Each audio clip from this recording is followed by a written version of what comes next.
So hello everyone, দুদিন video দিইনি। তোমরা সবাই কেমন আছো? আশা করি ভালো আছো, আমিও ভালো আছি। দুদিন ভিডিও ঠিকঠাক দিইনি, দিতে পারিনি। ভিডিও করারও তো একটা সময়ের দরকার, সেই সময়টা হয়ে ওঠে না। আজ বৃহস্পতিবার, অনেক কাজ থাকে, টুকটাক কাজ করে নিয়েছি। কালকে কেচে রেখেছিলাম, এই যে জামা কাপড় সব মেলেছি। আজকে বৃহস্পতিবার, আমরা কাচি না, আমি কাচি না, রাত্রে কেচে রেখেছিলাম।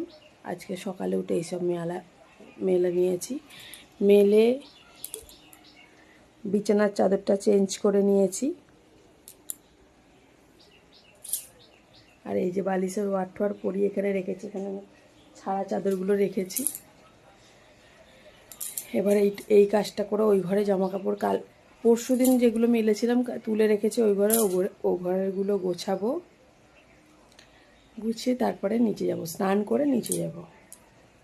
ছোটো বোন পুজো করবে, মা গেছে ও বাড়ি, বাবা নেই আজকে।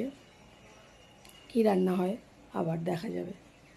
এই কাজগুলো সেরে নিই, নাহলে আর হবে না। শনিবার থেকে ছেলের পরীক্ষা, এই বিছানা চাদর ফাদর পাল্টানোর এগুলো সময়ের ব্যাপার, টাইম পাবো না।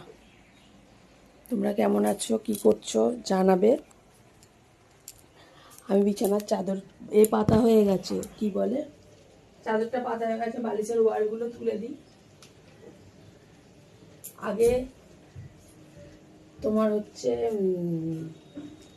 বালিশের ওয়ারগুলো পরিয়ে নিয়েছিলাম, বালিশের ওয়ারগুলো পরানো হয়ে গেছিলো। আর তারপরে চাদরটা পেতে জাস্ট বালিশগুলো তুলে নেবো, ব্যাস হয়ে যাবে। তারপরে ঘর ঝাড় দেওয়া, মোছা সবই বাকি আছে, সব কাজ হবে। চলো এই কাজগুলো সেরে নিই ঝটপট। অনেক বাজে, 9টা বেজে গেছে। তারপরে নিচে কাজ আছে অনেকগুলো। চলো টাটা।